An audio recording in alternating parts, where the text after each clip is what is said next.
Dr. Summer Casmel.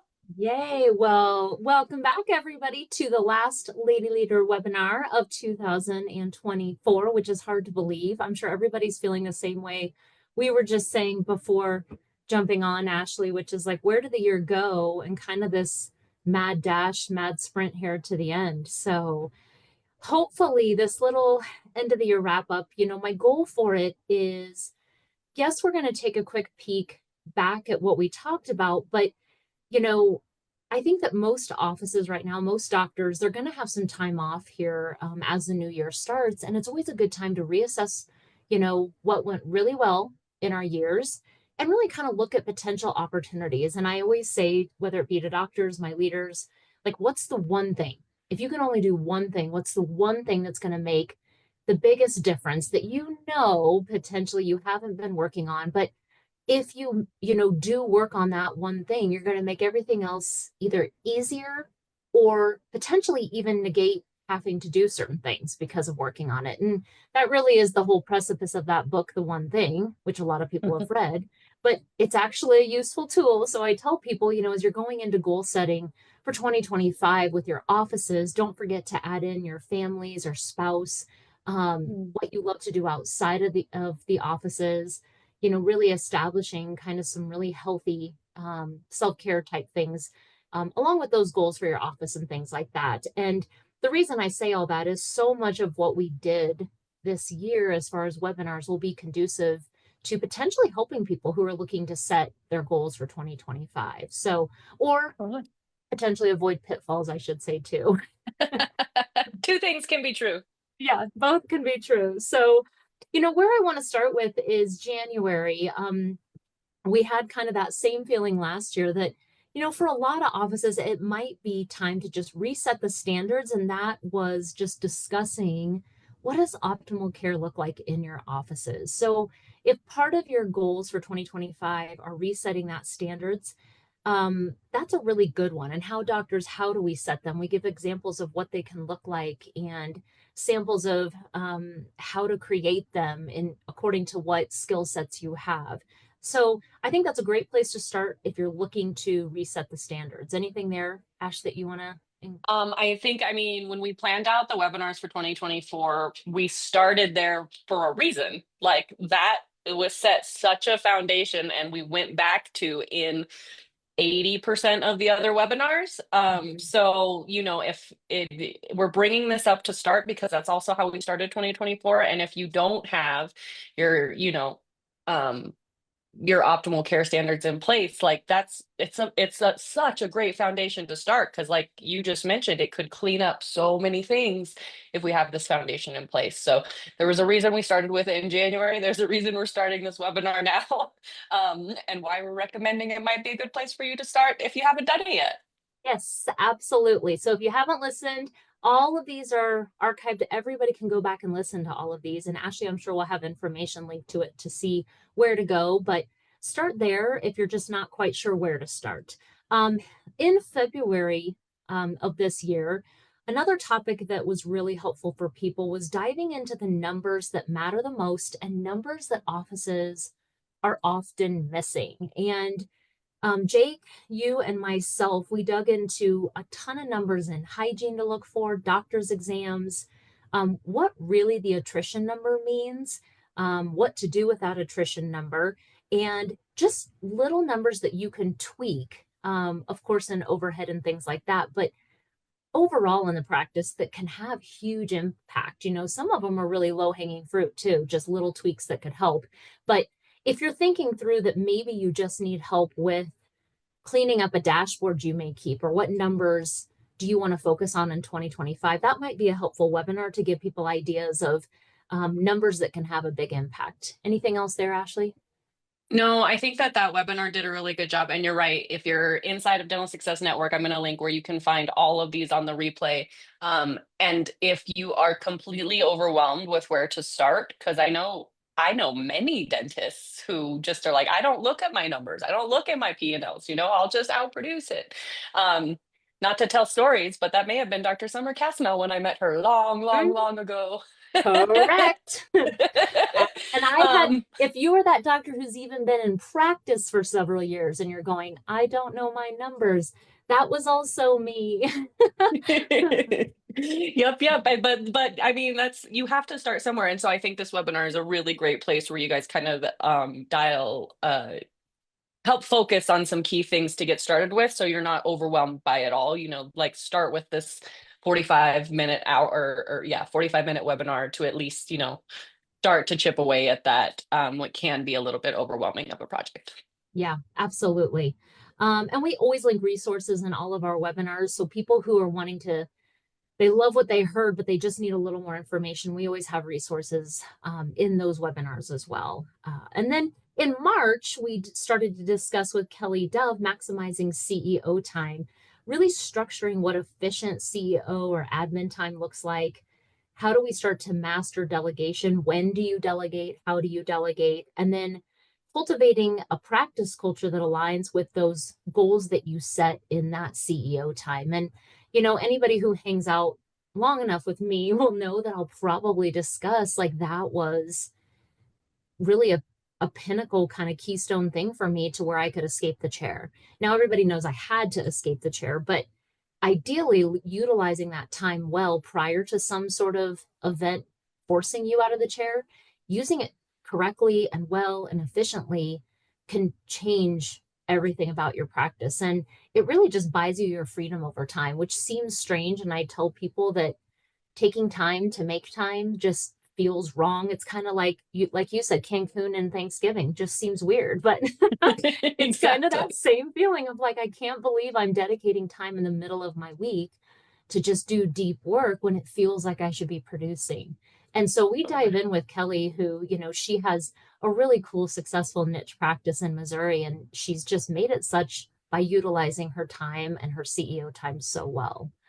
What else Yep. there, Ashley, that I'm missing? No, I think you covered it really well. It's just that key of like it seems like you said, like you shouldn't be setting aside that time.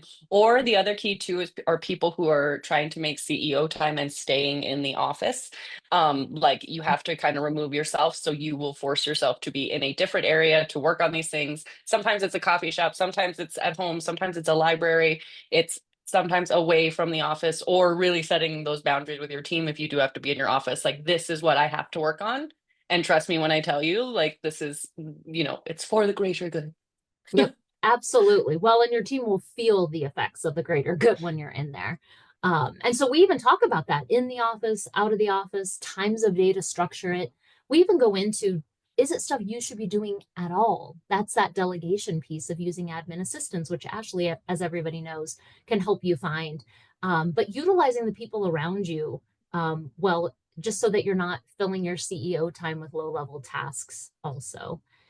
In April, we got super zealous, I guess, and we did two webinars in April. And the first one was, why am I repeating myself over and over and over? And how do I actually hold my team accountable and not begin to resent them? And that one I got lots of feedback on from people, whether it be teams, OMs, doctors, of just how much they needed to really sit down as a team and reevaluate a lot of that. Creating peer-to-peer accountability in an organization, it's hard, but you got to start somewhere with the right people and start to create some of that momentum. So we dove into that, and how it all starts with hiring, which I feel like is also a big thing that we discuss: standards, hiring standards, creating standards and sticking to them. So we dove into that in April. And then we also, kind of piggybacked on that with Sydney, how to utilize, hire, train, onboard, and create a really dynamic OM to oversee that process. When's the right time? Do you hire from within the organization, from outside the organization? When can both of those work?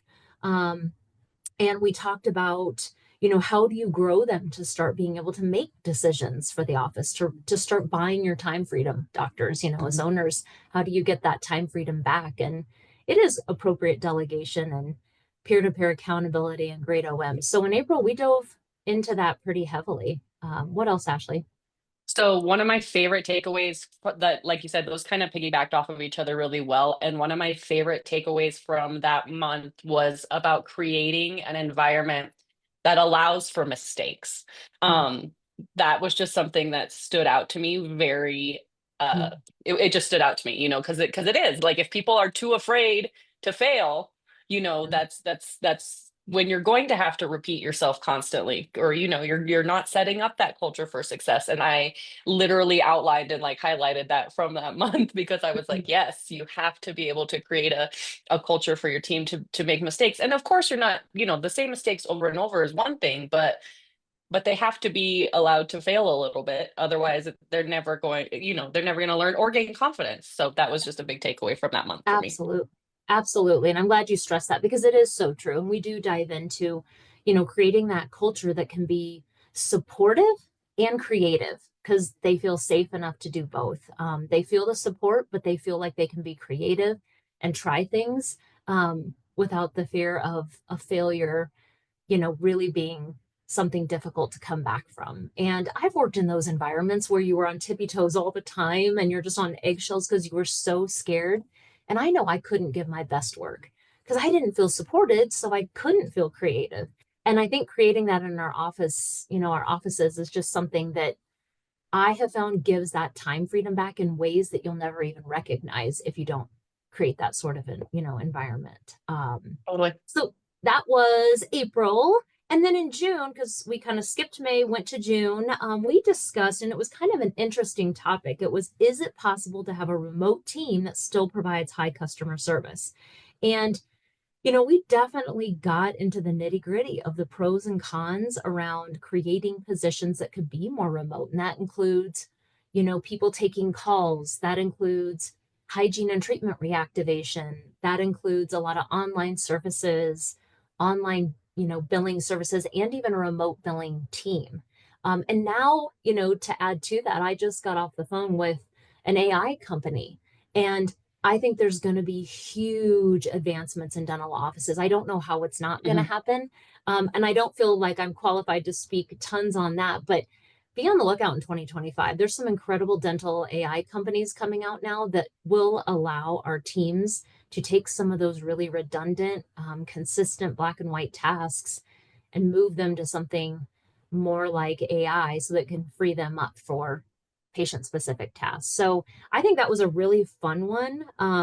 Just because I definitely dove into where things had gone well for me and where things had not gone well and how to set it up more appropriately.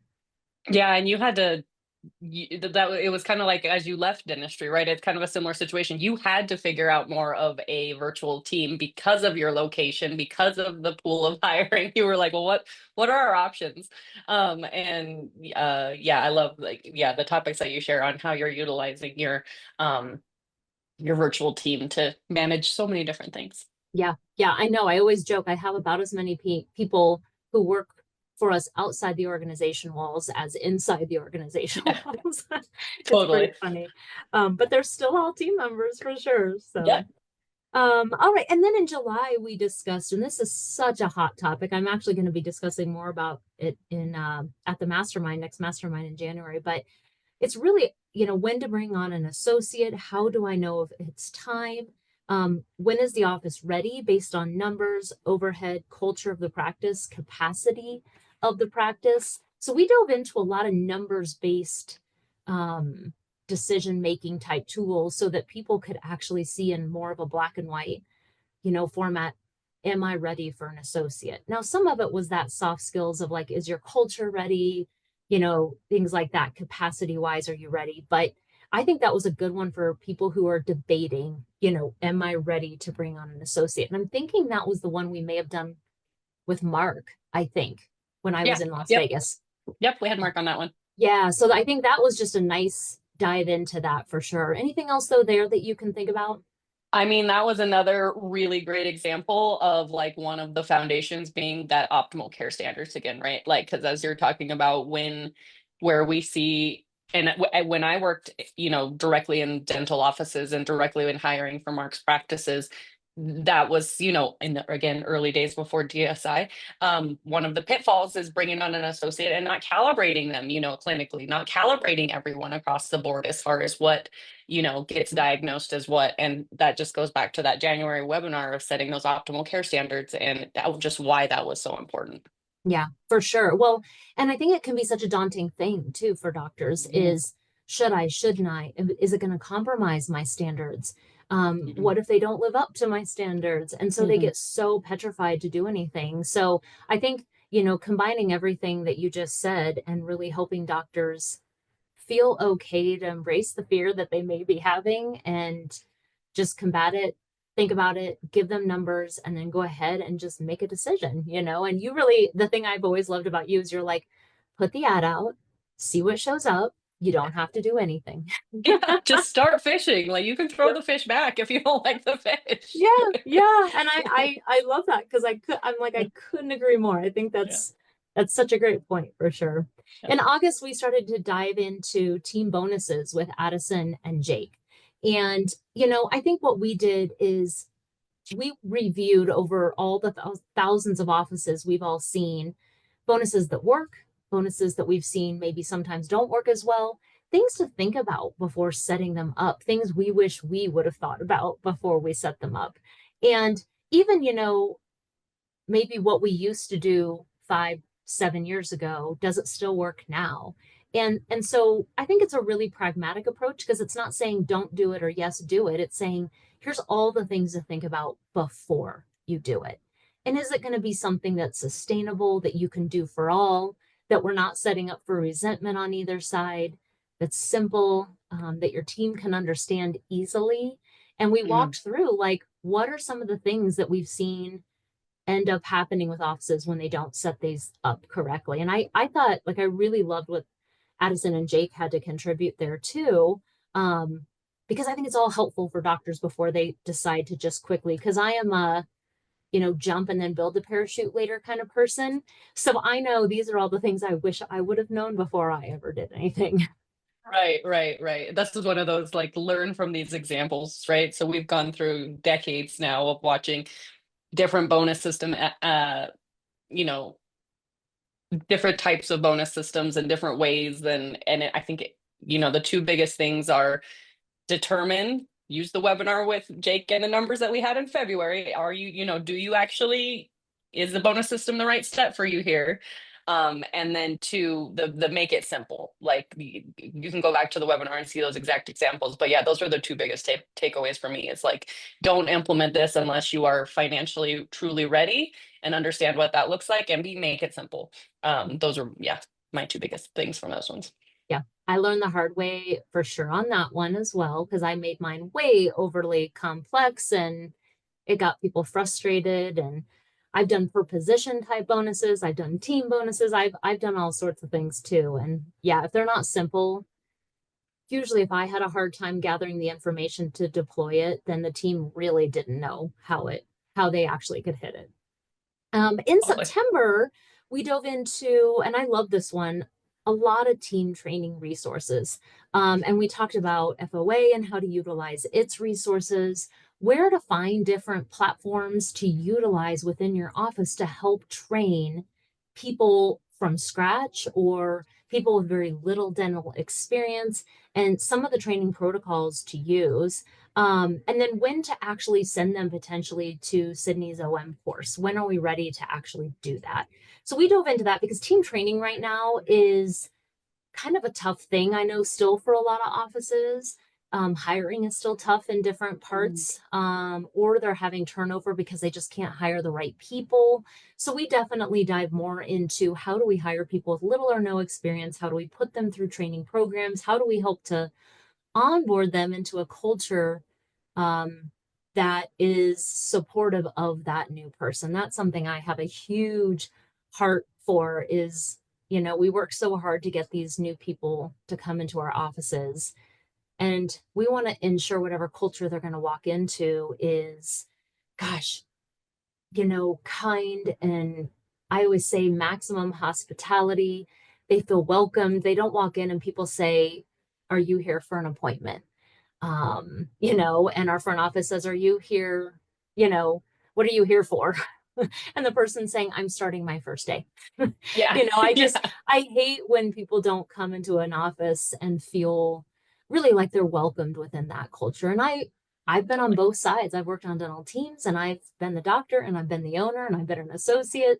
So I know what a difference it makes. So, we dive into team training and what that can look like. And I think even some of our previous webinars, we've really walked through from hiring all the way through 30, 60, 90-day onboarding. Over the last couple of years, we've had several webinars on just the importance of that. And we dove into kind of how there's so many resources out there to help with that. Yep. Yep. Agreed. The biggest ones being Front Office Academy coaching, and then Dental Career Academy that you run as well. Those are some really great resources. And especially if you're DSN members, the Front Office Academy options. I'm biased because I help run that company, but Mhm. such an easy add on to your DSN membership already. It's $49 a month. So, and it's at least a place to start when you find those super great culture fits who need to get up to speed on dental and yeah, and you're overwhelmed because you're trying to hire. Like, you have at least a resource of where to start. Well, and I always tell people too, like OM is that position that doctors always create almost this unicorn, like they're the panacea that fixes everything. Mm, Like, oh my gosh, like once I have an OM, the clouds will part and the world will be a totally new place. And I'm always like, well, it can be, but there's so many parameters around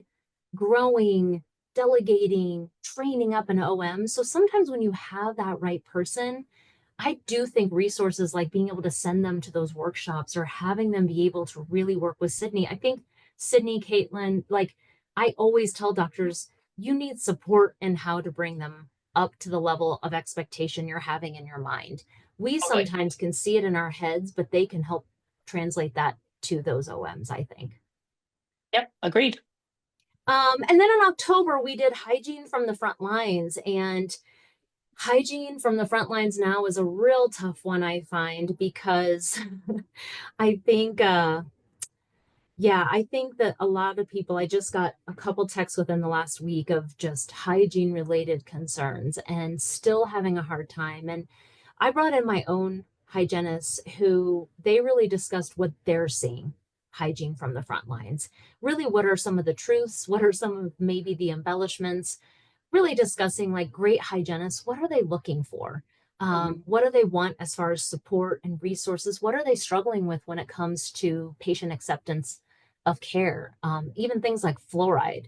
Um, and social media sometimes gives us a very different viewpoint. I'm not on social media. I do it on purpose because it's just better for me. But from what I hear, but from what I hear anyway, is that, I think that a lot of doctors are hearing just a lot of negativity still around it. And maybe sometimes what the truth is not exactly what you're hearing. And so these hygienists come in and really discuss what they're seeing, what they're hearing from their kind of groups of people, and what great hygienists are looking for in their offices and with support. Yeah, that was truly, I know I told you like 55 times. That was truly, I think, my favorite webinar of the entire year. Oh, good. Um, it was A, just fascinating. B, it was just very enlightening. You have these incredible women who you have fostered though in this culture of communication. Like, hey, truly tell me, what are Mhm. you looking for? What are you hearing from your colleagues out there? What challenges do you face, during these things? And the fact that you have fostered that collaboration really speaks volumes, but then also yeah, they just had incredible feedback and insights on what it looks like from the hygienist side, instead of kind of like you said, the negativity and stuff that we often hear um, kind of associated with hygiene department and that type of thing, and kind of lots of stereotypes. And I loved that webinar. So again, if you're a Dental Success Network member, I just linked all of the Lady Leaders webinars under this webinar, so you'll be able to find it. So anyway, Yeah. I love that one. Perfect. Yeah. Yeah. I think they appreciated being able to have the chance because I Mhm. think they get bummed out by what Sure. everybody said. They'll be at different, conferences and things like that. And of course, they'll say there are those hygienists who are maybe a little more difficult or diva-esque, of course, but that's all positions. They, their whole Yes. thing is like there's still really great hygienists out there who care about their patients and they want to be in an office that still has high impact, which goes back to them knowing the standards, Mhm. which is part of what we discuss as well. And then finally in November, just last month, we discussed, and I think this is something that, like I said, might have been part of the theme for 2024. And that was, what are you tolerating in your office? Um, how to change the climate in your office when it feels impossible. And, you know, I always feel so honored because I'm like, I've been sitting in those exact shoes where I've just faced something like that that felt so huge. Because how am I going to turn this around when I feel like all I want to do is go in, shut my door, come out, do the dental procedure, go back in, shut the door. Totally. um, I know what that feels like. And so the first step, we really discuss is, where have the standards been lowered that because usually there's some place that we're tolerating something, and it's tolerating sometimes even how the doctor's being treated, how they're being treated by the team. It's the standards that they know they put into place that everybody falls short on. Um, you know, how do we reset these things? How do we recalibrate and slowly start to change the culture and energy of the office? And what I will say is, it may be that the best thing you can do is listen to the first one and the last one, the January and the November. And from there, Ooh, almost decide, okay, where do I want to get started? Because it's all yeah. about standards. And it starts with standards with yourself, you know? Yep. And I think if we can't look in the mirror and recognize where we've let the standards go for ourselves, and that might be, I'll be honest, I tell doctors that might not be clinical. That might not even be what you're taking in revenue or growth or whatever. It might be looking in the mirror and moving back to a place of integrity with yourself. It might be moving back to integrity in regards to the person that you want to be, um, the the person you want to be in your family. And sometimes starting there will lead to what you're going to be doing in the office. Because I feel like who we are as people, it comes out in our work. It comes out in how we talk to people, how we treat people, how we allow people to treat us. And I think often, if we start there by looking in the mirror, getting really clear and giving ourselves the space and time to say, what have I been tolerating? You know, within myself, first and foremost, that it's not integrity. It's not whatever words you want to use in alignment with who I want to be. If I say to myself, who is the most ideal summer possible? And in 1 year, I want to be able to look in that mirror and say, yeah, I got closer to that person. The way she treats herself, the way she looks, the way she dresses, the way she talks to people, the way she carries herself, nothing to hide with nothing to prove. If I start there, now what are my goals going to be for the offices, for how I work out, for how I take care of myself, for time with my family? And then things will filter out from there. But it has to start with a standard with yourself. So maybe a good way to start 2025 is January and November and decide what that's going to look like for you. And then we've got tons of resources, I think, to help support that for sure.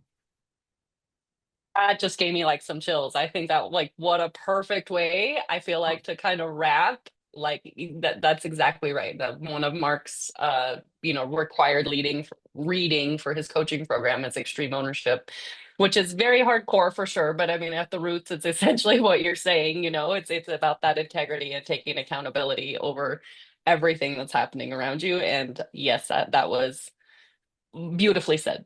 oh, well, thank you. Well, thank you. The only thing I always add to that too is people just can have some sense of self compassion too for why they got to where they Sure, were. Because otherwise, sure. I'm like, we have to have compassion with ourselves so we can have compassion with other people. So I always say, I'm like, I'm all for the ownership piece, but with compassion to the point where it can actually move you to change. Because Yeah, nobody likes to feel like they're under that shame spiral I sure. go. So I'm always like combining that sense of integrity, accountability with a sense of, gosh, I know why I did what I did last year, that maybe you know what I mean? So I think it's Yeah. being able to have all of that. And that's where I'm like, if we can combine that just reset, but then figure out how you are going to hold yourself accountable for it. Yeah. How are you going to do it? And I know for me, sometimes it was like, what can I truly do to feel good about it? And it might not be running a marathon for Summer Casmo, but it That's is going to okay. be an elliptical this many times a week, and I can do that. So, Fair I enough. think being able to do that, because that's the thing, is always at the end, I'm like, it's going to be us standing in front of us or us with our families. So we want to always start there, I think, is having that integrity with ourselves first. I love it. I love So it. awesome, guys. Well, this was a nice short one, but hopefully it gave you a quick wrap up so that you can go back, you can find the ones that are going to make the impact for you. And really, the goal being always, always, we just want to be a resource. We want to be a resource to everybody in DSN so that they feel like they have just some directives as to, with whatever challenges they're facing, they have some sort of directives or resources to help support them in that. But yes, anything else before we wrap up? I don't have anything on my end. I'm always just so grateful. I can't believe another year has gone by of webinars with you. I'm excited for 2025 to keep doing this. And yeah, thank you for all you do for the dental world, Dr. Casnell. Absolutely. Well, and one thing I will say is if you feel like there's certain topics that haven't been covered or you want something more in depth, I love it when I receive texts or emails or direct messages. Honestly, texts and emails work the best just because I check those things a little bit, quicker. So I would definitely say, if you have things you want to dive into, it's really helpful because we're really just doing this for everybody. Totally. If it's helpful. So please let us know. And yes, Ashley, thank you for always being willing to roll with whatever I roll out. And I just Anytime. love your point of view. Like you've got such a great point of view that I enjoy so much having your perspective coming into all of them. It's been really helpful. So I'm looking forward to it too next year. And until then, everybody have such a wonderful holiday. I hope everybody gets the time they need to just have some silence and good reflective time, and they can think through what's going to really matter for them in 2025. Love it. Thank you so much. Yeah, have a great holiday, everyone. Bye. Bye.